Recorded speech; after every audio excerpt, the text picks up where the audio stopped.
सरफरोशी की तमन्ना अब हमारे दिल में है। देखना है जोर कितना बाजुए कातिल में है। दोस्तों, ये लफ्ज उस भारतीय स्वतंत्रता सेनानी के हैं जिनके साहस, बलिदान और शौर्य की गाथा आज भी देश भर में गाई जाती है। शहीद आजम कहे जाने वाले इस वीर पुरुष ने न केवल ब्रिटिश सरकार के खिलाफ हथियार उठाए, बल्कि अपनी कलम की ताकत से भी इन्होंने ब्रिटिशर्स के छक्के छोड़ा दिए। महज 23 साल की उम्र में ब्रिटिशर्स को घुटने टेकने पर मजबूर कर देने वाले और भारत माता की जय जयकार करते हुए खुशी खुशी फांसी का फंदा चूम लेने वाले वीर भगत सिंह किसी परिचय के मोहताज नहीं हैं। इन्होंने देश के बच्चे बच्चे में मातृभूमि के लिए प्रेम और बलिदान की भावना को जागृत करने का कार्य किया था। महान क्रांतिकारी भगत सिंह का अल्प जीवन काफी प्रेरणा देने वाला है और आज की कहानी में हम इन्हीं महान क्रांतिकारी भगत सिंह के जीवन के बारे में जानेंगे। तो चलिए शुरू करते हैं भगत सिंह के प्रारंभिक जीवन से। Early life of Bhagat Singh. दोस्तों, भगत सिंह का जन्म 27 सितंबर 1907 में पंजाब के लियालपुर डिस्ट्रिक्ट के बंगा नामक गांव के एक सिख परिवार में हुआ। इनके जन्म के समय इनके पिता किशन सिंह और चाचा अजीत तथा स्वर्ण सिंह कॉलोनाइजेशन बिल का विरोध करने के कारण जेल की सजा काट रहे थे। भगत सिंह का पूरा परिवार भी भारत की आजादी के संघर्ष में शामिल था, इसलिए इनका बचपन स्वतंत्रता सेनानियों के बीच गुजरा और भगत सिंह के मन में भी छोटी उम्र से ही देश की आजादी का सपना घर कर गया। भगत सिंह अपनी मां विद्यावती कौर की आंखों का तारा हुआ करते थे। इन्होंने अपनी माता से बुद्धि, कौशल, संवेदनशीलता, सहानुभूति और अंतर्ज्ञान जैसे गुण सीखे तथा अपने स्वतंत्रता सेनानी पिता से प्रेरित होते हुए इन्होंने अपने अंदर साहस, बलिदान और देशभक्ति की भावना को विकसित किया। देशभक्ति की इसी भावना की झलक हमें उनके बचपन के एक किस्से में साफ देखने को मिलती है। दरअसल नन्हे भगत सिंह ने अपने पिता को खेत में आम की गुठलियों को बोते हुए देखा। अपने पिता को ऐसा करते हुए देख भगत ने उनसे प्रश्न किया कि वो क्या कर रहे हैं। जवाब देते हुए उनके पिता ने कहा कि वो बीज बो रहे हैं जो आगे चलकर पेड़ बनेगा और उन्हें बहुत सारे आम प्रदान करेगा। अपने पिता की इन बातों को सुन भगत सिंह फौरन अपने घर गए और वहां से एक बंदूक लेकर आए और उस बंदूक को बीज की ही तरह मिट्टी में दबाने लगे। उनको ऐसा करते हुए देख जब उनके पिता ने उनसे प्रश्न किया तो भगत सिंह ने जवाब दिया कि वो बीज की तरह बंदूक बो रहे हैं जिससे खेतों में बंदूक के भी पेड़ उगेंगे और कुछ समय बाद उनके पास कई सारी बंदूकें होंगी जिसकी मदद से वो ब्रिटिशर्स के साथ आजादी की जंग लड़ सकेंगे।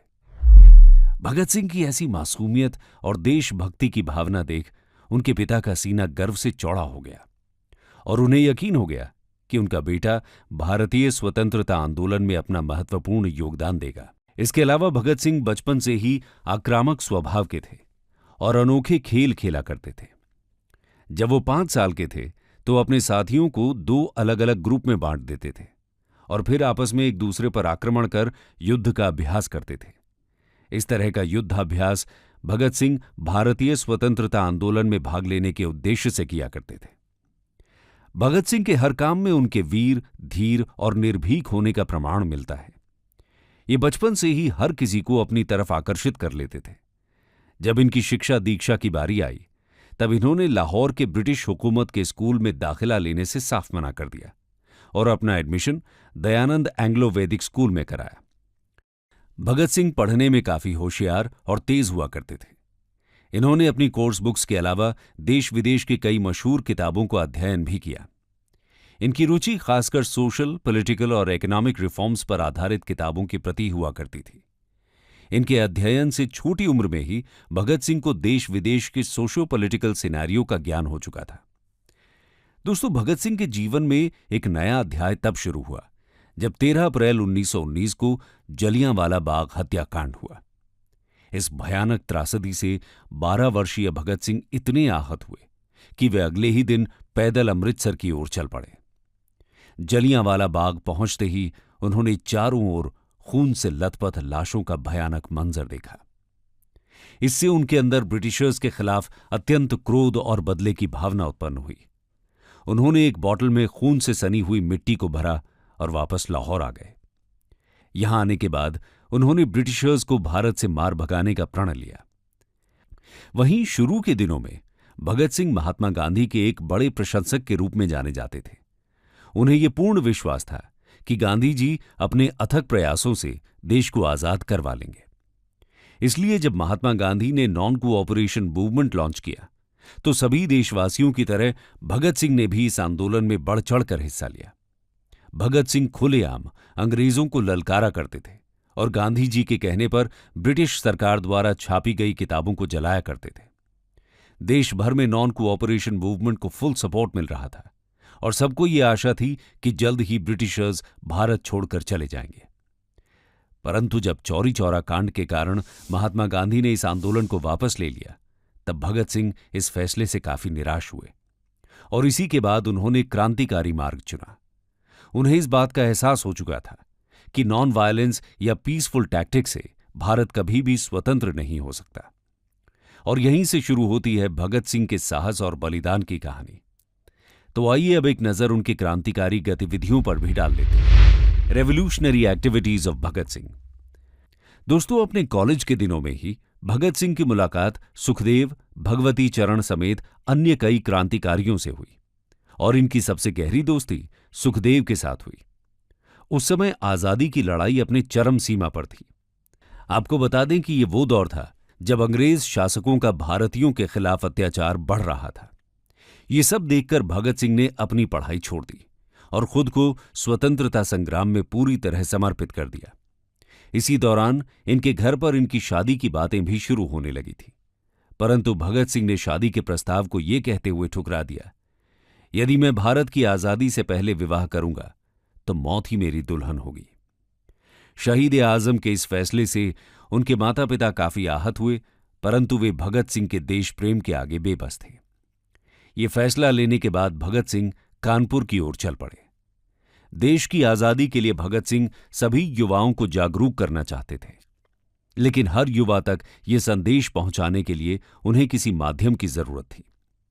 इसके लिए भगत सिंह ने ईयर 1926 के अराउंड लाहौर में कीर्ति किसान पार्टी ज्वाइन कर ली और इसी पार्टी द्वारा प्रकाशित मैगजीन कीर्ति के लिए काम करने लगे।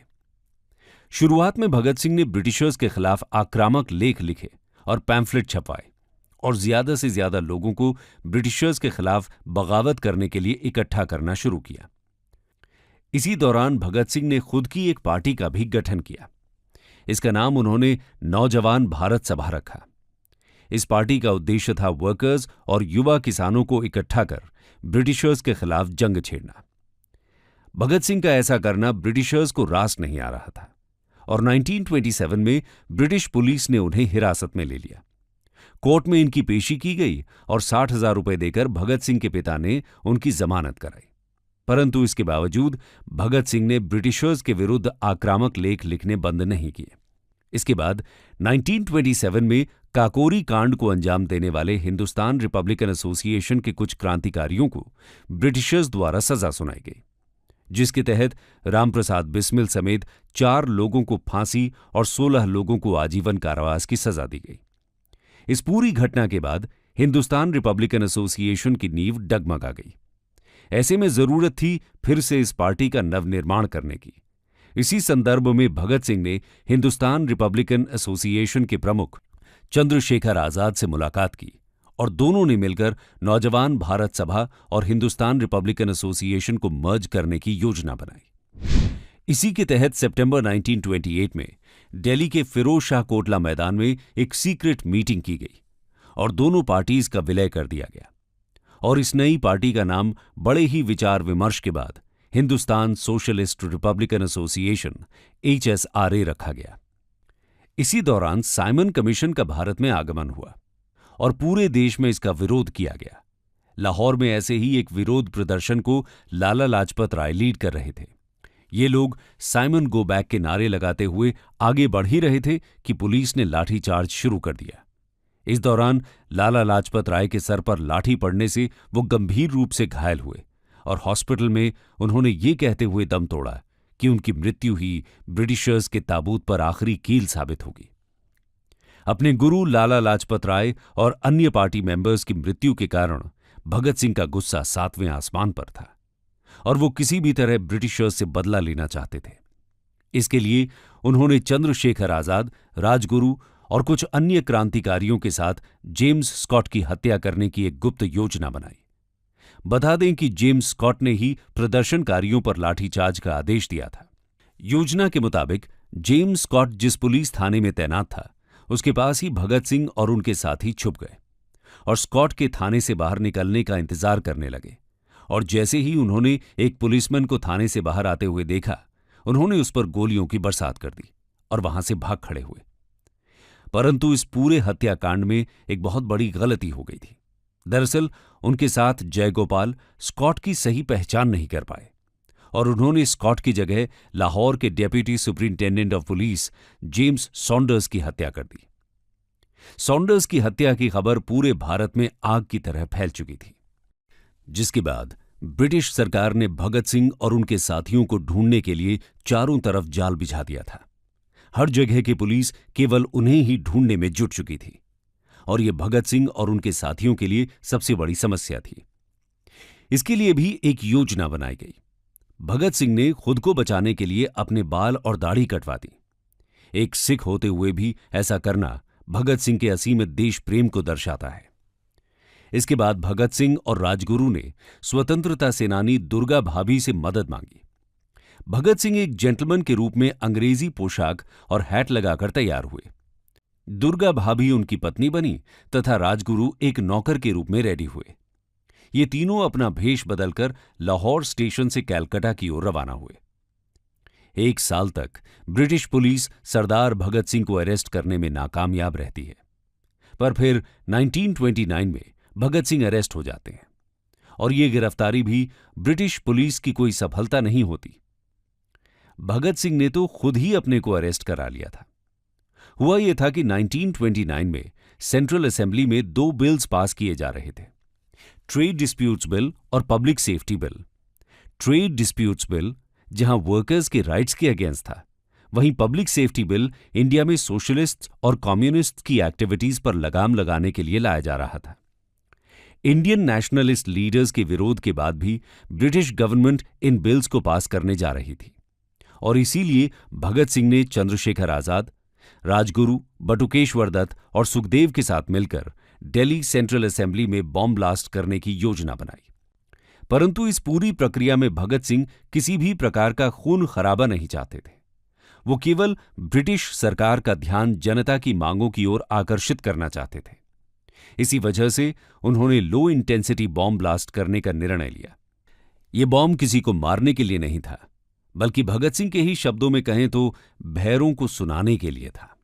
और फिर 8 अप्रैल 1929 को भगत सिंह, बटुकेश्वर दत्त के साथ 2 लो इंटेंसिटी बॉम्ब और कुछ पैम्फलेट्स के साथ दिल्ली सेंट्रल असेंबली पहुंचे और असेंबली में घुसते ही उन्होंने खाली जगह देखकर बॉम्ब फेंक दिया। बॉम्ब काफी जोरों से फटा और पूरा असेंबली हॉल धुएं से भर गया।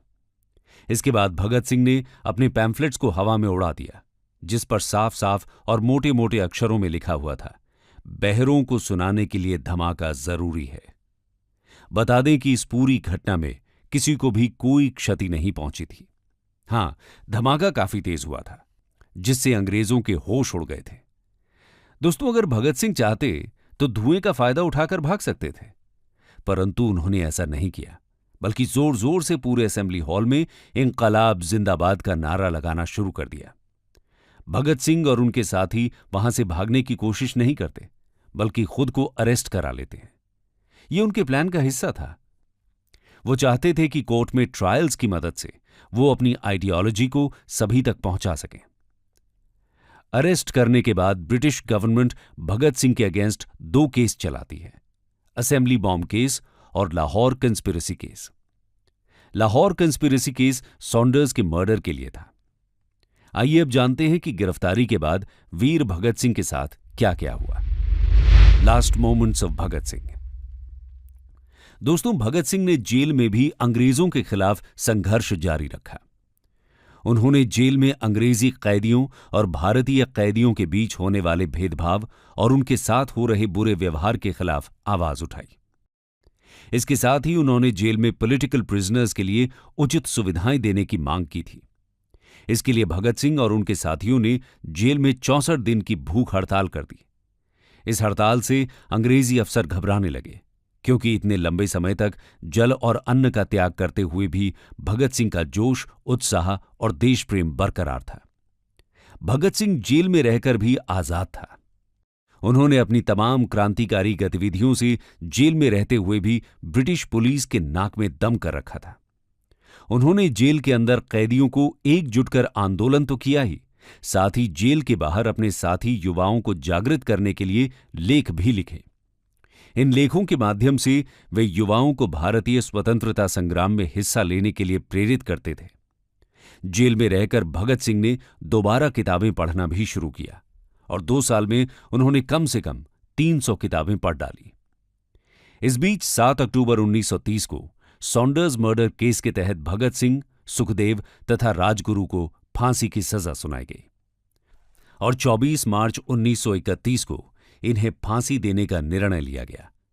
ब्रिटिश सरकार के इस निर्णय से पूरे भारत में शोक की लहर दौड़ गई और भारत के कोने कोने में भगत सिंह की रिहाई के लिए लोग प्रदर्शन करने लगे।